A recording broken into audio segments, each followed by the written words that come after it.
Aujourd'hui, je te propose un format qui est assez différent de ce que j'ai l'habitude de faire.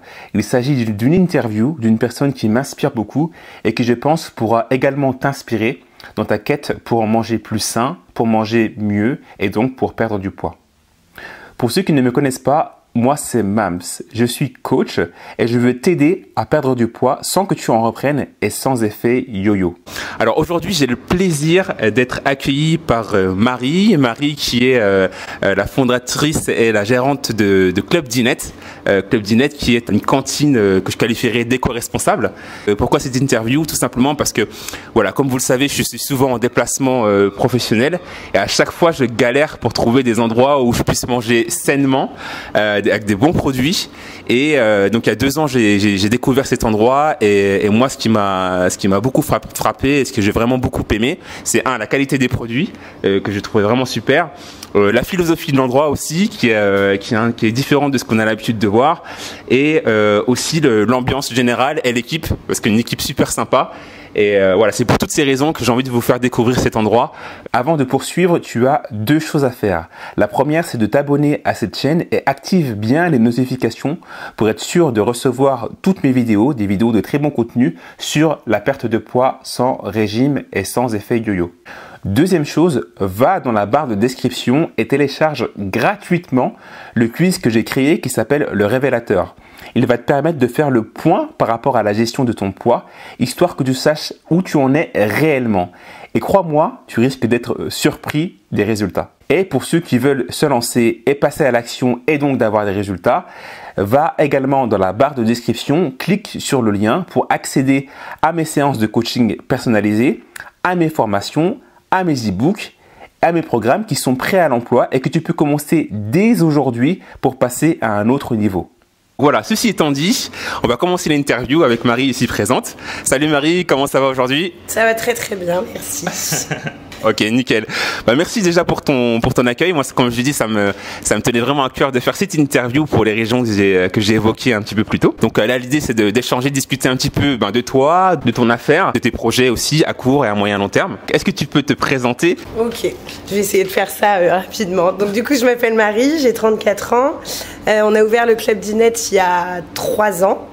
Donc à Cherbourg. En fait, j'ai commencé mes études à Paris.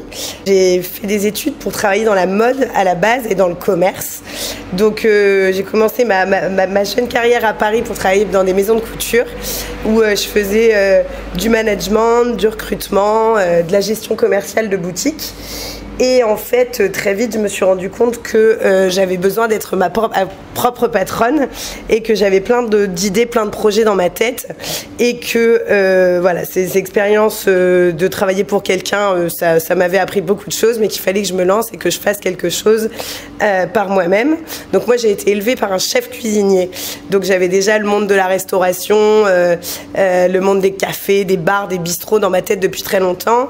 Voyager un peu partout dans le monde, j'adorais voyager, et je sais qu'à chaque fois que je voyageais, en fait, j'allais pour manger dans des endroits, j'allais pour voir des bars, voir des discothèques, je regardais toujours la déco, la façon dont les gens nous accueillaient, dont on mangeait. Et c'est vrai qu'en fait, je me suis rendu compte que j'étais plus passionnée par ce qu'on appelle l'art de vivre, c'est-à-dire voilà, la bouffe, l'accueil, le bon vin, la bonne musique dans des endroits, la déco, plutôt que de la mode par elle-même, et que du coup, c'était plutôt vers un projet comme ça que je devais aller. Je suis rentrée à Cherbourg après 10 ans ou 12 ans de vie parisienne, et j'ai réouvert un resto avec ma maman dans une grande place, sur une grande place à Cherbourg.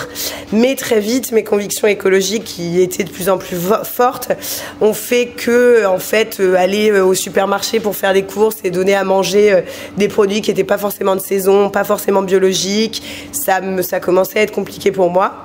Donc voilà, très forte de ma première expérience d'entrepreneuse dans ce restaurant qui était un gros restaurant, on avait une grosse équipe. Voilà, on s'est séparés professionnellement avec ma maman, et j'ai mis 6 mois à monter le projet du Club Dinette parce que je savais très bien où je voulais aller. Est-ce que tu peux nous expliquer en grosso modo quel est le concept de cet endroit? Donc l'idée de cet endroit, c'était de créer un lieu où on pouvait avoir un impact sur la planète et sur les gens le plus positif possible. possible. C'est vraiment un projet global parce que ça concerne aussi bien ce qu'on va leur donner à boire, c'est-à-dire que on fait nos propres jus maison, l'été on fait nos propres thés glacés, on n'a pas de Coca-Cola, on n'a pas d'Heineken, on essaye d'avoir que des produits qui soient naturels, qui soient locaux ou du moins fabriqués en France, avec sans mauvais sucre, sans pesticides, sans produits chimiques. C'est vraiment ce qu'on combat au quotidien. Pour la nourriture, ça va être pareil, donc du bio, du local, du saison, du commerce équitable pour ce qui vient de l'autre bout de la planète, parce que le café, le thé, le chocolat, les épices, je les trouve pas ici. Donc pour ces produits-là, on achète commerce équitable parce qu'on veut aussi que les gens qui travaillent à l'autre bout de la planète pour nous nourrir, ils soient un petit peu protégés aussi. C'est hyper important pour nous d'avoir une démarche vraiment globale de ce côté-là. On achète en vrac pour limiter les emballages, on fait la chasse au plastique, on n'a aucune bouteille plastique au bar. Quand on fait du poisson, on le choisit dans les listes de poissons qui ne sont pas menacés de surpêche, pêchés localement avec des techniques de pêche douces. On fait de la viande une fois toutes les 6 semaines parce qu'on veut vraiment dire aux gens qu'il faut réduire absolument leur apport en protéines animales. C'est important pour la planète et pour leur santé. Et aussi voilà, la façon de gérer l'établissement au quotidien, c'est-à-dire que voilà, on va rien acheter de neuf, on est financé par une banque éthique, on a de l'énergie 100% renouvelable pour notre électricité, faire fonctionner la cuisine. Donc c'est vraiment, on se pose des questions pour absolument tout, ça nous prend vachement plus d'énergie et de temps que n'importe quel établissement. Mais c'est vrai qu'on essaye toujours d'en dire 2-3 mots aux gens la première fois qu'ils viennent, parce que l'idée aussi c'est d'être pédagogique dans notre démarche. Alors moi je rebondis sur 2 choses. La première chose, c'est quand tu parles justement de sensibiliser les gens la première fois. Moi, c'était mon cas, je me rappelle. Moi, je suis venu il y a 2 ans. Tu m'as expliqué un peu le concept. Et moi, la question que je me suis posée tout de suite, je me dis, mais en fait, comme c'est un concept qui est global, je me dis, mais comment tu fais? Parce que c'est un concept qui est tellement différent de ce qu'on a l'habitude de voir. Et puis en termes d'organisation, c'est-à-dire comment tu fais pour trouver tes fournisseurs, c'est d'apprendre un temps fou. Et quand tu me dis tout à l'heure que tu as lancé cette affaire en 6 mois, je me dis, mais comment elle a fait en fait? Alors en fait déjà, je savais comment fonctionnait un restaurant, je savais comment recruter les bonnes personnes et mon équipe, je sais former à ce que je veux aussi. J'ai une idée très précise de la façon dont je veux qu'on parle aux gens, dont on voilà. Et en fait, c'était déjà dans ma tête. Donc en fait, je suis partie 3 mois en Asie toute seule, et j'étais toute seule pendant 3 mois et j'ai tout écrit comment du début à la fin de ce que je voulais que ce soit. Et du coup, ça a été un travail un peu non-stop. Et après, en fait, j'ai eu juste à mettre en place ça juste à mettre en place. C'est vrai, quand on le dit comme ça paraît facile. Et après, j'ai rencontré beaucoup de gens aussi. Je me suis dit au début que si c'était pas tout parfait, si au début on était à 80% bio et pas 100%, c'était pas très grave. Et que j'avais compris dès le début que ça allait être un projet qui allait s'améliorer de jour en jour. Et que l'idée, c'était de tendre à. C'est pas d'arriver, d'ouvrir les portes et d'être tout de suite parfait. Et après, il y a plein de rencontres et plein de choses avec des fournisseurs. Une fois qu'on rencontre un maraîcher bio local dans la région, finalement, on en rencontre un deuxième. Et quand on discute avec quelqu'un, on trouve un petit pêcheur qui va faire exactement les poissons comme on veut. Et en fait, c'est vraiment plein de rencontres et beaucoup de travail. Je travaille beaucoup et je suis un peu pas obsédée, mais en tout cas animée par cette idée qu'on doit être vraiment le plus respectueux possible de la planète et des gens. Après, j'ai aussi mon associé, qui est l'homme d'un peu de l'ombre du Club d'Inette, qui lui va s'occuper de tout ce qui est communication, il va s'occuper de tout la maintenance, réparer, il va s'occuper aussi de tout ce qui est le graphisme, les cartes, le logo, l'identité visuelle, la comptabilité. Et c'est vrai que d'avoir deux postes et de s'être divisé les tâches de façon assez intelligente et selon nos compétences, ça nous permet d'être précis dans ce qu'on fait, et que moi, tout le côté sur le terrain de mise en place, la recherche de producteurs, le fait de faire des menus avec ma chef, le fait de gérer mon équipe, moi je suis vraiment axée là-dessus, et ça nous a permis très vite d'obtenir exactement ce qu'on voulait, et en tout cas que les gens comprennent un peu ce qu'on veut faire ici, quoi. Justement, je rebondis sur les gens. Qu'est-ce qu'ils viennent chercher ici? Alors au début, ils étaient curieux, ils venaient chercher, je vais être hyper honnête avec vous, ils venaient chercher genre, qu'est-ce que c'est que ces bobos dans une petite ville de province comme ça, qui veulent nous faire manger bio, végétarien et tout. Au début, je pense qu'il y avait beaucoup de curiosité, donc au début ça a été un peu compliqué. Après, je suis très patiente et je suis très confiante sur ce que je fais. Donc tout ce qui était les petits raillements, les petites blagues, les petites moqueries, je les prenais avec toute la bienveillance dont je pouvais faire preuve. Et j'essayais toujours de passer au-dessus et de montrer que de manger comme ça, ou en tout cas de penser sa vie comme ça, c'était pas qu'une mode et que c'était vraiment quelque chose qui m'animait moi, et que je pensais que ça me rendait heureuse parce que je vis en fonction d'une réalité de terrain, une réalité de planète, et que du coup j'ai pas l'impression d'avancer avec des œillères dans ma vie. Donc du coup je suis en plein dans la réalité, donc j'avais quand même l'impression que j'avais raison sur pas mal de choses. Et après c'est vrai que les gens font de plus en plus attention à leur alimentation, et je pense que en plus les gens veulent aller vers ça mais savent pas forcément comment le faire. Donc d'avoir un restaurant ou une cantine où ils peuvent venir manger bio, la plupart du temps végétarien, de saison locale, et que ce soit bon pour eux, et qui savent que c'est un bon pas pour la planète, je pense qu'ils sont contents de venir. Après ils me demandent souvent des petites recettes, des fois ce qui me fait plaisir, ils disent de temps en temps j'ai essayé de refaire une petite assiette comme chez vous et tout. Donc je pense que les gens viennent chercher ça. Et au-delà de ça, je pense qu'il y a un truc très général ici, c'est qu'on est une équipe très, très enthousiaste de ce qu'on fait. Et je pense qu'ils viennent aussi chercher une très bonne ambiance. Ils savent qu'on essaiera de se plier en quatre tout le temps, qu'on essaiera à n'importe quelle heure de leur trouver ce qu'ils ont envie. Et je pense que c'est ça qu'ils viennent chercher aussi, de la bonne humeur. Moi, pour te donner mon expérience, en fait, d'ici, c'est vrai que moi, ce que j'ai aimé, c'est découvrir des produits, en fait, que j'avais pas forcément l'habitude de manger ailleurs. Pour te donner un exemple, le classique du ceviche, moi, je connaissais pas. Je connaissais pas. Et j'ai vachement aimé. C'est aussi l'ambiance, les gens, parce qu'en fait, mine de rien, c'est quand même quelque chose qui est vachement différenciant par rapport à ce qu'on peut trouver ailleurs.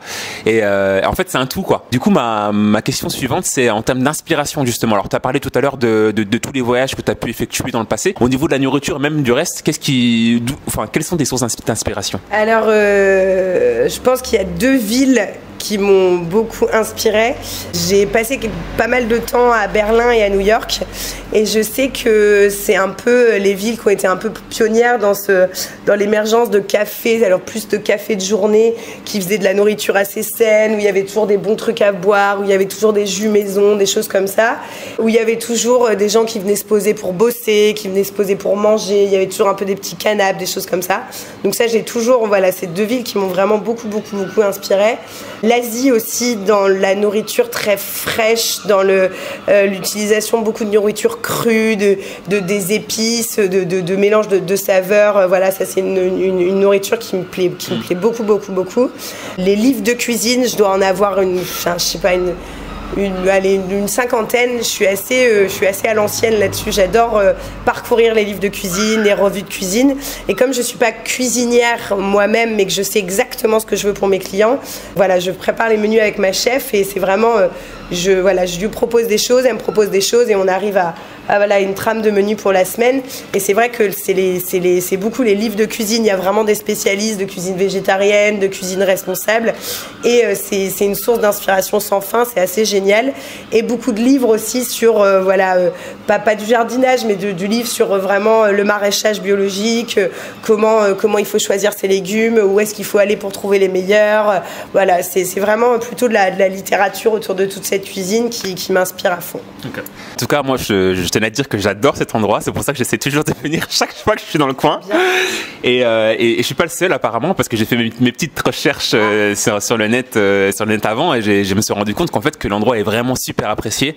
Sur TripAdvisor, par exemple, j'ai vu sur 100 commentaires, une note de 4,9 ou 4,5 ou quelque chose comme ça, donc une super note. Et j'ai lu aussi que le concept ici, c'était justement mieux consommer, se marrer. Le truc qui m'a fait marrer quand je suis arrivé la première fois, c'est quand je suis allé aux toilettes. Et que j'ai vu la tête de Céline Dion et de Francis Cabrel à l'ancienne, vintage, avec des moustaches dessus, et je trouve ça vraiment super marrant. Est-ce que tu veux nous parler un peu de ce côté un peu fun? Alors c'est vrai qu'on est beaucoup dans l'autodérision ici, on aime beaucoup rigoler, on aime beaucoup pas se prendre au sérieux, et d'ailleurs je pense que les problématiques écologiques souvent se heurtent un peu à la fermeture des gens, et ils veulent pas entendre parce que souvent c'est trop sérieux, et on veut montrer aussi ici que que de pas te prendre au sérieux, et ça peut être chouette pour faire passer ses idées. Ça se ressent dans pas mal de choses. Voilà, il y a plein de petits éléments de déco qui sont assez marrants. T'en parlais tout à l'heure, pour indiquer les toilettes hommes et femmes, on a mis une photo de Céline Dion dans ses meilleures années, une photo de Francis dans ses meilleures années. Donc voilà, c'est des petites touches comme ça de déco qui peuvent être importantes. On organise beaucoup de fêtes aussi. Donc alors en ce moment on est dans une période un peu particulière où pour l'instant on va encore attendre avant d'en faire, mais on organise des très très grosses fêtes, même à l'extérieur du Club d'Inette. On aime bien faire des clubs d'Inette hors les murs et faire des fêtes à 200, 300, 500 personnes où il y a de la super musique, où on essaye d'apprendre aux gens aussi que faire la fête, c'est pas que de boire de la mauvaise bière dans des gobelets en plastique avec des chips, et qu'on peut aussi faire la fête en consommant local, en consommant bio et de l'alcool aussi, qui est plus respectueuse de la planète. Donc voilà, c'est tout ce côté fun qu'on adore aussi mettre en avant. On organise plein de soirées, on fait des jeux, pas mal autour de la culture DJ aussi, parce qu'on adore la musique, on fait très attention aux playlists parce que c'est hyper important pour nous, l'atmosphère musicale et tout, mais voilà, on essaye toujours d'être dans ce côté un peu fun, de pas se prendre la tête, et c'est important pour nous de toujours pas se prendre au sérieux et de bien rigoler dans ce qu'on fait au quotidien, quoi. Ouais, c'est vraiment intéressant, sachant que tu vois, sur la chaîne Mindset to Action, c'est un peu la même philosophie, c'est-à-dire d'avoir des convictions, de passer à l'action, surtout ce que tu as fait aussi avec cette affaire, et ce que vous faites aussi au quotidien ici à Club d'Inette. Tu as une philosophie, tu l'assumes complètement. Pour ceux qui m'écoutent là, faites la même chose aussi. Si vous voulez vraiment prendre soin de votre corps, de manger des choses saines et de perdre du poids, suivez cet exemple-là qui s'inscrit justement dans la philosophie de Mindset to Action. Voilà les amis, c'est tout pour la première partie. Dans la deuxième partie de l'interview, on ira un peu plus en profondeur dans les problématiques liées justement au manger sain et responsable. Donc des problématiques que toi-même tu peux vivre en ce moment. Et on parlera également des projets de Marie et de son club d'Inette. À très vite.